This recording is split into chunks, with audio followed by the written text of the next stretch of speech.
जय श्री कृष्णा।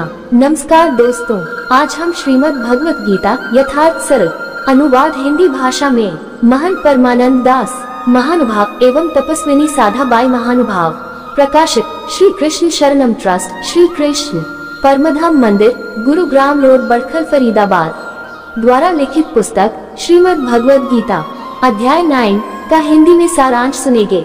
इस अध्याय में सबसे पहले हम इस अध्याय का सारांश सुनेंगे और उसके बाद इसी अध्याय का हिंदी अनुवाद सुनेंगे। तो आइए सुनते हैं। 9वां अध्याय राजविद्या राजगुह्य योग सारांश।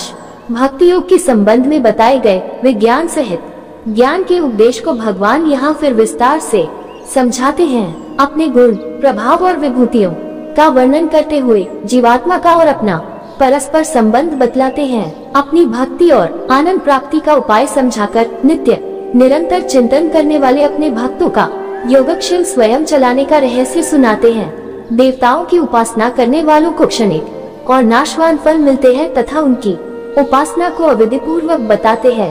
भगवदार्पण कर्मों का महत्व प्रकट करके प्रेम पूर्वक भक्ति का रहस्य समझाते हैं। अंत में स्पष्ट रूप से बताते हैं कि सभी प्रकार के लोग मेरी भक्ति के अधिकारी हैं। अर्जुन को निमित्त करके सारे विश्व को आज्ञा देते हैं। ये शरीर और संसार नाशवान तथा दुखमय है, इसलिए इससे निकलने के लिए सबको मेरा ही भजन करना चाहिए। ईश्वरीय ज्ञान की महिमा का वर्णन करते हुए भगवान बताते हैं, जो इस ज्ञान को श्रद्धा से युक्त होकर दोष दृष्टि से रहित होकर जान लेता है, वह इस संसार से मुक्त हो जाता है। ईश्वरीय ज्ञान से बढ़कर कोई ज्ञान नहीं है, ये सर्वश्रेष्ठ है। सृष्टि में जो कुछ भी है उसका यथार्थ ज्ञान करवाने वाला है। ईश्वर का समस्त रहस्य इसमें उपलब्ध है तथा ये ज्ञान तारक है। इसको जानने वाला इसके फल का प्रत्यक्ष अनुभव करता हुआ इसकी पूर्णता पर ईश्वर को प्राप्त हो जाता है। ये ज्ञान अविनाशी और साधन करने में सुगम है। परब्रह्म परमेश्वर से बढ़कर और कोई दूसरा शक्तिशाली तत्व नहीं है। वही अपनी प्रकृति माया महाधात द्वारा इस चराचर जगत की रचना करते हैं और वही इसका प्रलय करते हैं। भगवान बतलाते हैं कि सृष्टि का नाश हो जाने पर स्थूल प्रकृति का आधार न रहने के कारण ये जीव मेरी माया प्रकृति के स्वरूप में चले जाते हैं और सृष्टि रचना पर दोबारा माया प्रकृति उन्हें उत्तक के कर्मानुसार प्राप्त शरीरों में डाल देती है और वे फिर इस सृष्टि में आ जाते हैं। मेरे निराकार स्वरूप के अंतर्गत सब भूत प्राणी संकल्प के आधार पर स्थित है, किंतु मैं उन भूत प्राणियों में स्थित नहीं हूँ। जैसे आकाश से उत्पन्न सर्वत्र विचरने वाली महान वायु सदा आकाश में ही स्थित है, वैसे ही मेरे संकल्प द्वारा उत्पन्न होने से संपूर्ण भूत मुझ में ही स्थित हैं। और जैसे वायु में आकाश स्थित नहीं है, वैसे ही इस भूत समुदाय में मैं स्थित नहीं हूँ। मैं प्राप्त होने योग्य परमधाम, भरण पोषण करने वाला, शरण लेने योग्य, सबका स्वामी, माता पिता, पितामह और अविनाशी कारण भी मैं ही हूँ। मैं ईश्वर उपर्युक्त कर्मों में आसक्ति रहित और उदासीनता के सदृश स्थित हूँ। इस कारण मेरे द्वारा किए गए समस्त कर्म बंधन रहित होते हैं। मेरे परम भाव को न जानने वाले अज्ञानी जन मुझ संपूर्ण भूतों के महान ईश्वर को, जो अपनी भोग माया से संसार के उद्धार के लिए आया है, उसे एक साधारण मनुष्य मानते हैं। ऐसे व्यर्थ आशा, व्यर्थ कर्म और व्यर्थ ज्ञान वाले अज्ञानी जन राक्षसी, आसुरी और मोहिनी प्रकृति को धारण करने वाले मुझ परमेश्वर को नहीं जान पाते। तीनों वेदों में बतलाए हुए सकौम कर्मों को करने वाले मुझको यज्ञों द्वारा पूजकर स्वर्ग को और अन्य देवता फलों को प्राप्त तो कर लेते हैं, परंतु पुण्य समाप्त होने पर ऐसे सकौम कर्मों का आश्रय लेने वाले और भोगों की कामनाओं वाले पुरुष बार बार जन्म मृत्यु को ही प्राप्त होते हैं।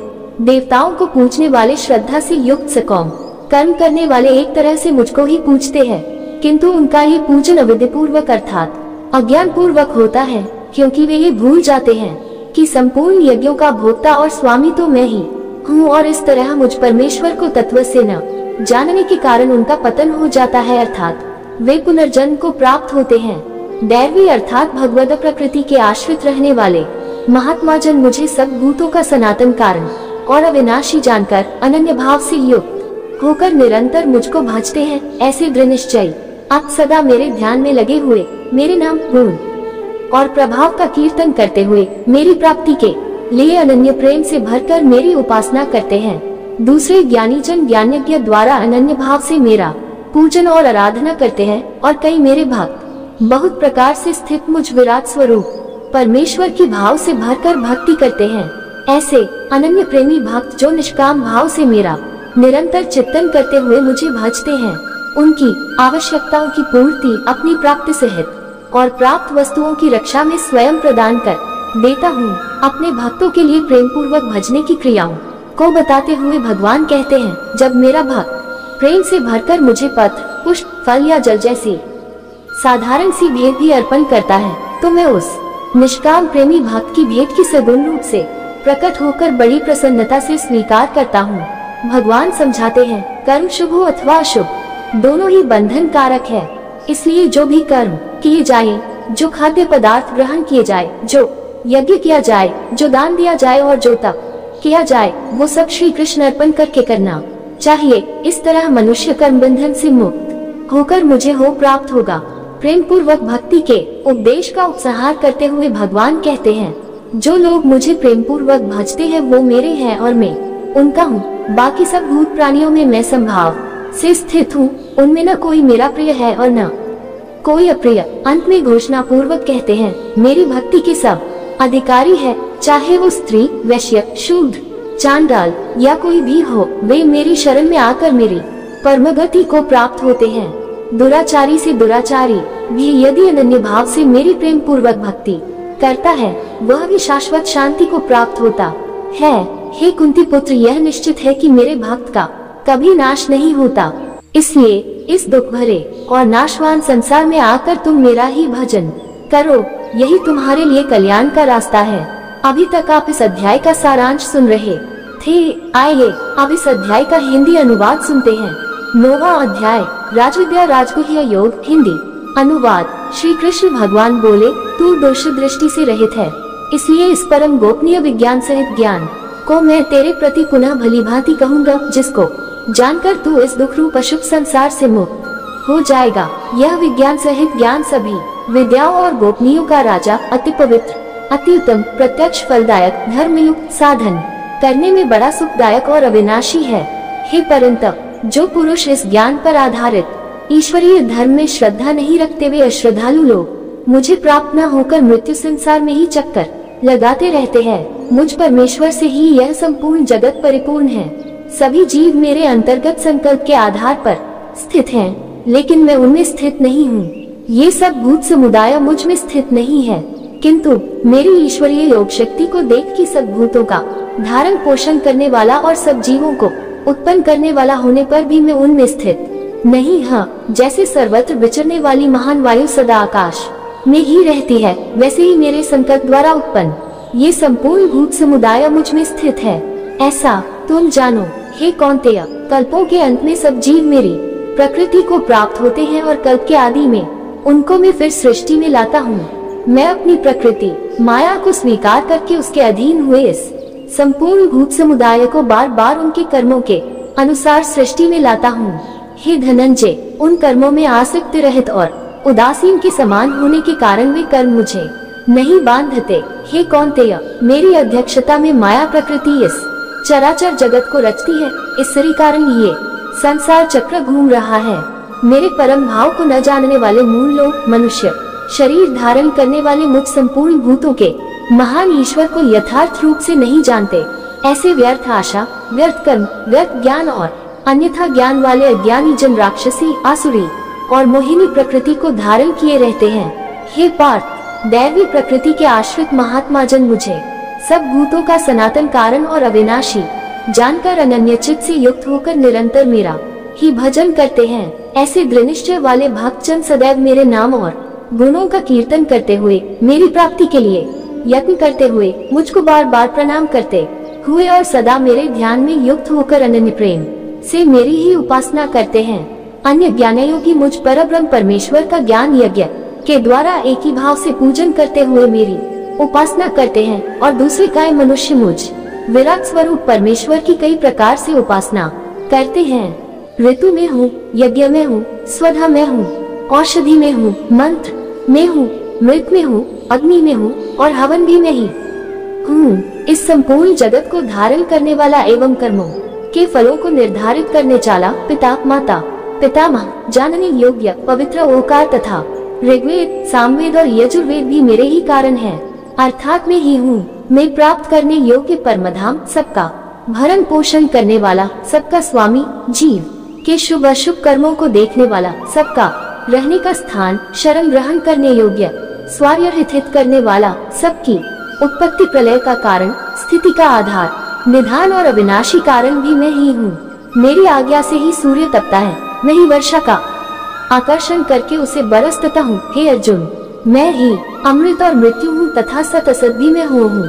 तीनों वेदों में विधान किए हुए सकाम कर्मों को करने वाले, सोमरस को पीने वाले, जिनके स्वर्ग प्राप्ति में प्रतिबंधक रूप पाप नष्ट हो गए हैं, पूत पापा, और जो मुझको मध्यों के द्वारा पूछकर स्वर्ग की प्राप्ति चाहते हैं, वे पुरुष अपने पुण्य के प्रभाव से स्वर्गलोक की प्राप्त होकर वहाँ दिव्य भोगों को भोगते हैं। वे उस विशाल स्वर्गलोक को भोगकर पुण्य समाप्त होने पर वापस मृत्युलोक में लौटते हैं। इस प्रकार तीनों वेदों में बताए हुए सकाम कर्मों का आश्रय ग्रहण करने वाले और भोगों की कामना करने वाले पुरुष बार बार आवागमन को प्राप्त होते हैं। जो अनन्य प्रेमी भक्त मुझ परमेश्वर को निष्काम भाव से भजते हैं और नित्य निरंतर मेरा चिंतन करते हैं, उन भक्तों का योगक्षेम अर्थात प्राप्त वस्तुओं की रक्षा और अप्राप्त की प्राप्ति मैं स्वयं कर देता हूँ। हे कौन्तेय, यद्यपि श्रद्धा से युक्त होकर जीजो सकामी भक्त देवताओं को पूजते हैं, वे भी मुझको ही पूजते हैं, परंतु उनका वह पूजन अविधि और अज्ञान पूर्वक होता है, क्योंकि संपूर्ण यज्ञों का भोक्ता और स्वामी तो मैं ही हूँ, परंतु वे मुझ परमेश्वर को तत्व से नहीं जानते। इसी कारण वे देवता भक्त पुनर्जन्म को प्राप्त होते हैं। जो लोग देवताओं को पूजते हैं वे देवताओं को प्राप्त होते हैं, पितरों को पूजने वाले पितृलोक को प्राप्त होते हैं, भूतों को पूजने वाले भूतों को प्राप्त होते हैं, और मेरा पूजन करने वाले मेरे भक्त मुझ ईश्वर को प्राप्त होकर दोबारा मृत्युलोक में जन्म नहीं लेते। जो भक्त मुझे प्रेम से भरकर पत्र, पुष्प, फल और जल आदि अर्पण करता है, उस भक्त का प्रेम पूर्वक अर्पण किया हुआ वह पदार्थ में सगुण रूप से प्रकट होकर प्रसन्नता से स्वीकार करता हूँ। हे कौन्तेय, तू जो भी कर्म करता है, जो कुछ भी खाता है, जो हवन करता है, जो दान देता है और जो तप करता है, वे सभी कर्म तू मेरे अर्पण कर। इस प्रकार जो समस्त कर्म मुझ भगवान के अर्पण करता है, ऐसा संन्यास योग से युक्त मनुष्य शुभाशुभ कर्म बंधनों से मुक्त होकर मुझे ही प्राप्त होता है। मैं समस्त भूत प्राणियों में संभाव से व्यापक हूँ, उनमें न कोई मेरा प्रिय है और न ही अप्रिय, परंतु जो भक्त मुझे प्रेम से भजते हैं वे मेरे हैं और मैं उनका हूँ। यदि कोई अतिशय दुराचारी होने पर भी अनन्य भाव से भरकर मेरी भक्ति करता है, मुझको भजता है, तो वह साधु ही मानने योग्य है, क्योंकि उसने भली भांति निश्चय कर लिया है कि परमेश्वर के भजन के समान अन्य दूसरी कोई भी वस्तु नहीं है। वह शीघ्र ही धर्मात्मा हो जाता है और सदैव रहने वाली परम शांति को प्राप्त होता है। हे कौन्तेय, तू निश्चय पूर्वक ये सत्य जान कि मेरे भक्त का कभी नाश नहीं होता। हे पार्थ, स्त्रियों, वैश्य, शूद्र तथा पाप योनियों में जन्मे चांडाल आदि जो भी मनुष्य है, वे सभी मेरी शरण में आकर मेरी परम गति को ही प्राप्त होते हैं। फिर पुण्यशील ब्राह्मण तथा राजर्षि भक्तजन मेरी शरण में आकर ती परम गति को प्राप्त होते ही हैं। इसलिए तू इस सुखरहित और क्षणभंगुर संसार को प्राप्त होकर निरंतर मेरा ही भजन कर। तू मुझ में मन लगाने वाला बन, मेरा पूजन करने वाला हो, मुझे ही प्रणाम कर। इस प्रकार आत्मा को मुझ में नियुक्त करके मेरे परायण होकर तू मुझे ही प्राप्त होगा। अब राजविद्या राजगुहा योग नामक 9वां अध्याय संपूर्ण हुआ। अब इसी के साथ विदा लेते हैं।